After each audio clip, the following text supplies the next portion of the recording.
going off to... No, have a look. I've been really bad at checking. Yeah,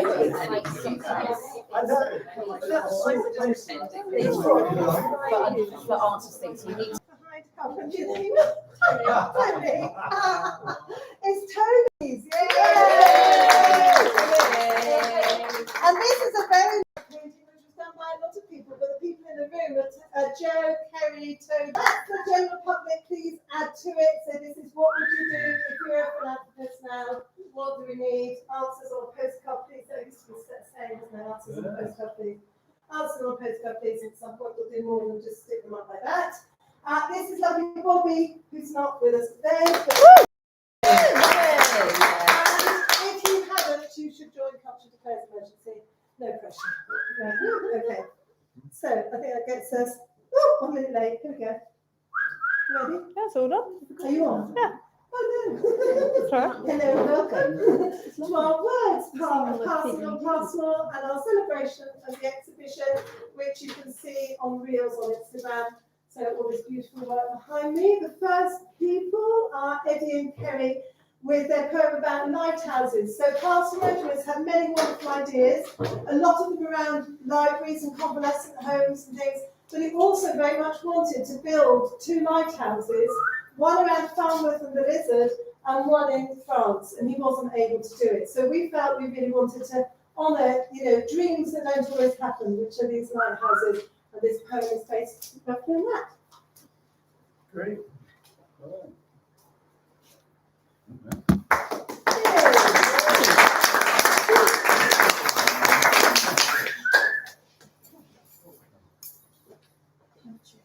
Yes. He was the man He was the man who lit up our communities. who lit up our communities.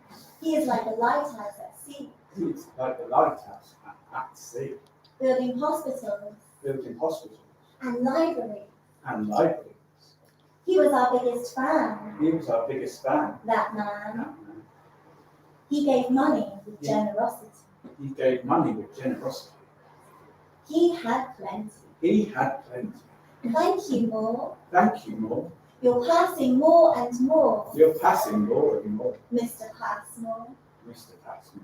What is this man What is this man? who gave us ways to read and write He gave us ways to read and opportunities and opportunities. that were big and bright, What were big and bright, declining in knighthood declining in knighthood with such modesty. with such modesty. And brick by brick, And brick by brick, the buildings were built the buildings were built. to stand on the ground Stand on the ground and not sink into silt. and not sink into silt. It makes people happy It makes people happy. more and more. More and more. Thank you, Mr. Passmore. Thank you, Mr. Passmore.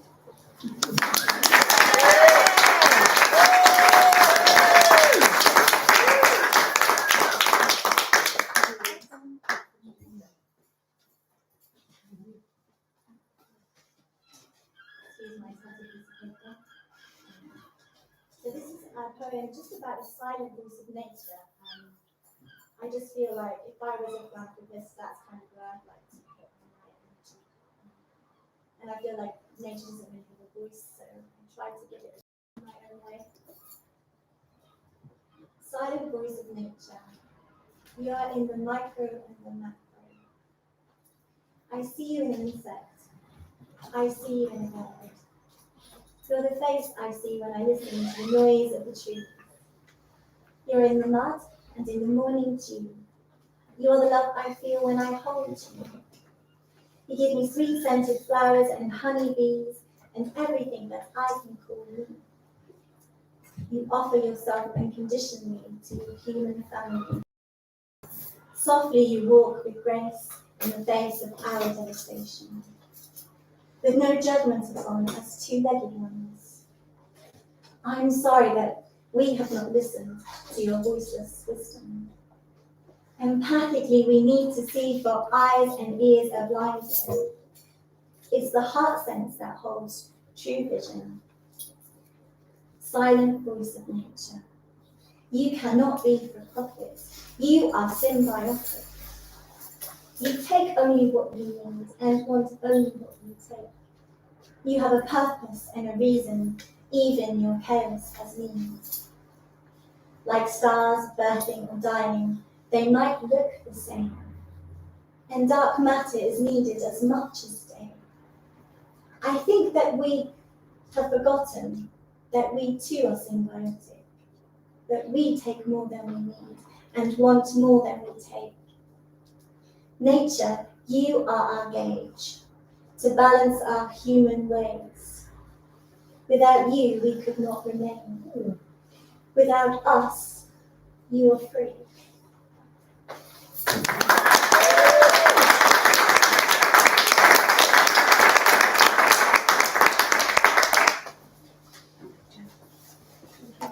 Yeah. Okay. Hello. Hello, outside world. That's back there. Hi. Yes. So last time a few years ago, when we researched Passmore Summer, did lots of things about him. The thing that I was really captured by was his work with hospitals and convalescence homes. And this year, I picked up on this fact that he'd opened some public drinking water fountains, which we don't really see about very much now, and we should have them about, because then we would have fewer plastic bottles, etc., etc., etc. And then I was thinking about a bigger, scheme of water and how it's really important to have water for everyone to drink and to bathe in, so clean water for all.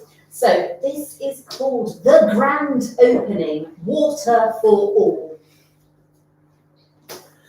We had the day off school today, but had to wear our Sunday best. Miss made sure our shoes were clean and that Sam tucked in his vest. I had a ribbon in my hair and Eliza had a new hat. Joseph wore a fancy bow tie and Jimmy shouted, "Oh, look at that!" The building work was now complete. At crack of dawn they swept the street. The square was closed to cart and horse, in case the horses pooed, of course. The crowd grew bigger as time went on, everyone excited for the big switch on. Edward John Passmore was coming to our town. I mean, Passmore John Edward, or the other way round. The man with the long beard, whose name is carved above the door, he made lots of money by making newspapers and books, and then spent his money on libraries filled with books, and hospitals, and special homes for those in need. Miss said he's a good example of doing good deeds. He's built buildings called museums that have all sorts of strange things, like extinct animals, creatures with wings, and art galleries where you can see real paintings of the painted real sea. When Mr. Edmore Password and his wife arrived, everyone clapped and cheered. We knew it must be him for real, for he really did have a very long beard. The mayor gave a speech giving thanks to lots of folk before Edward John Moore stood beside his gift to us and spoke. He said that clean water was free for everyone, including that faithful friend of man, the dog, and declared the public drinking fountain open. I declare this public water fountain open! He turned the tap to start the flow. The crowd cheered, but the water, it did not show. He tried again, and so did his wife, and the mayor held his ear against the pipe. The crowd started sighing and then chatting and yawning. We waited for ages and it really was quite boring. But better than spelling and arithmetic, I began daydreaming and imagining. I thought about water. Where does it come from? And where does it go? And what would happen if it ran out and stopped? The ladies would raise their glasses to Mr. Passmore Edwards and get merry on sips of imaginary sherry. The grocer's cart would carry the rattle of empty lemonade bottles.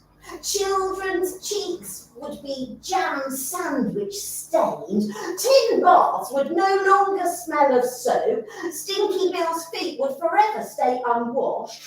Our swimming lessons would be on land, and babies baptized in fonts filled with holy air.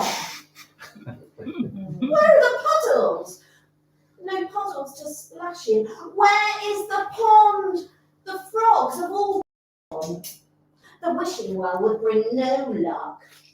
The plants would wilt, the flowers would weep, the cows would not moo, the sheep would not bleat, the ducks would not paddle, the boats would not float, the sky would be dry, and everyone would cry, teardrops like raindrops, and people would say, "Do you remember the rain?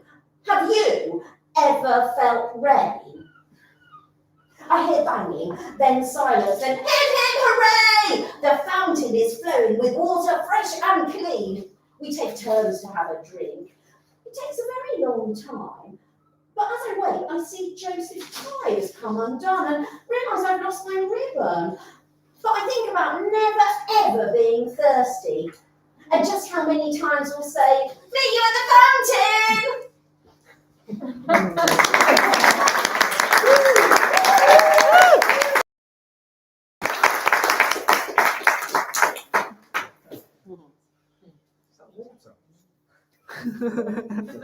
I'm going to try to follow that badly. Will Keating wrote a song commissioned by Dean Evans and the Passmore 200 celebration. And I've been trying to learn it, but I'm slurring the bits I can't quite do. And if I really fail, I will walk off and just nod at you all. But have a try, because I think it would be really nice to honour what he's done. But yeah, okay. Blackwater, Cornwall, back in 1823. Little baby John was born with a future no one could foresee. Growing up, when his work was done, he would read by candlelight, and those words he read would prepare him for the fight. And those words he read would prepare him for the fight.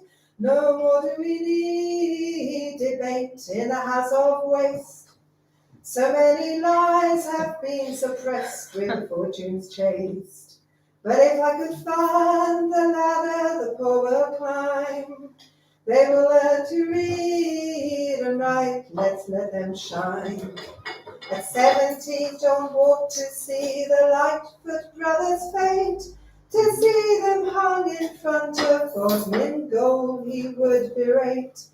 For they were poor men just like him, and society was to blame, and the sights that day would inspire him to campaign. And the sights that day would inspire him to campaign. No more do we need debate in the house of waste. So many lies have been suppressed with the fortunes chased. But if I could find the ladder the poor will climb, they will learn to read and write, let's let them shine. A man of money and stature, but never a man of greed, funded buildings so that many could succeed. John made his fortune from publications, bought and sold. The London evening paper paved his life with gold. This changed his life, but made him more determined to succeed. Building libraries in Cornwall, making it free for the poor to read. Building libraries in Cornwall, making it free for the poor to read. No more do we need in the house of waste. So many lives have been suppressed with fortunes chased. If I could find the ladder the poor will climb, they will learn to read and write, let's let them shine. They will learn to read and write, let's let them shine. If I could find the ladder the poor will climb.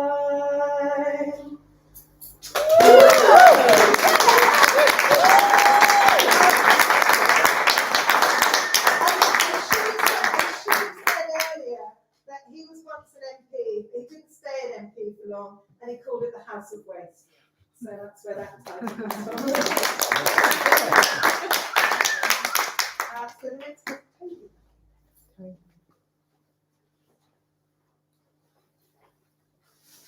Good evening. Good evening. Good evening. Oh, it's so nice. You don't often get to share your poetry or your words with people. Obviously, these were topical. I don't think they're very topical. But what I was interested in, why I wrote them, is because I was wondering about words and about how we make our world out of words and what words were inside me. So these are a few little things that I scribbled years ago. Well, actually, some of them quite recently. So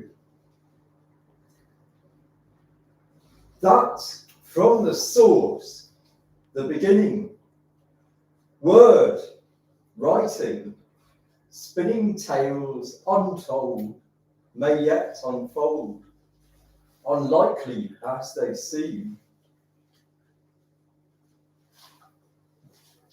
Haiku, wanting resolute consciousness, glimpses, a bewildering array. Fragment, the secret way I follow, where stag vanished. I tasted salt and smoke, my choice to make. Fir cones I gathered, my fire burns bright, to let me work, to make, to mend, with that. With dawn view, I stretch, I spin energy to warm my blood, swim in the cold, my eyes awaken like burning stars. By noontime they narrow, the world a bright haze. Time to swim again, renew the deep gaze, searching from possible ways. Renew the yearning, cool the brow.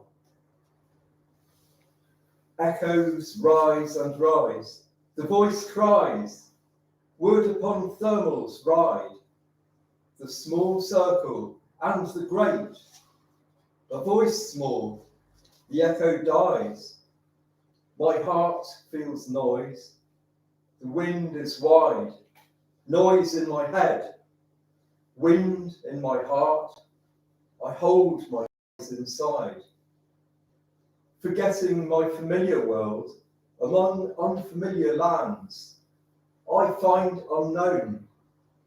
How many footsteps to make the journey, to find my way following only the hidden signs that I learn to recognize, where I keep my thoughts alighted, to not let them fall by the wayside. This newness of strange unknown, I give moments to behold. Thus my mind is lift the cup, a draught I drink, wit echoes wise.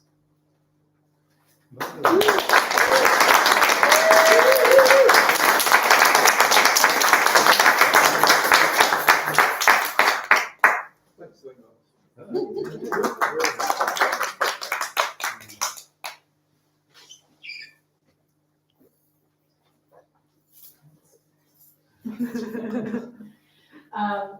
The poem that I've written was inspired by John Passmore, but I guess the context is that John Passmore understood the connection between health and nature and the importance of green spaces and being connected. And growing up in Cornwall, growing up on a farm, that has been a massive part of my life.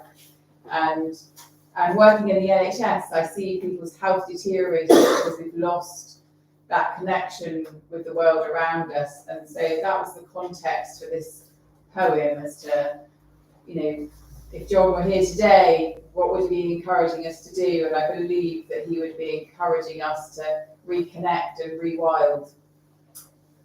The hour is late. Much falls away. What to do, what to do, what to do. The world is vast, a fingerprint in time, and we are dancing on a spear tip of immense fragility. Power plants, plastic boxes, high fences, square homes, square screens, square lawns, where no wildflower grows.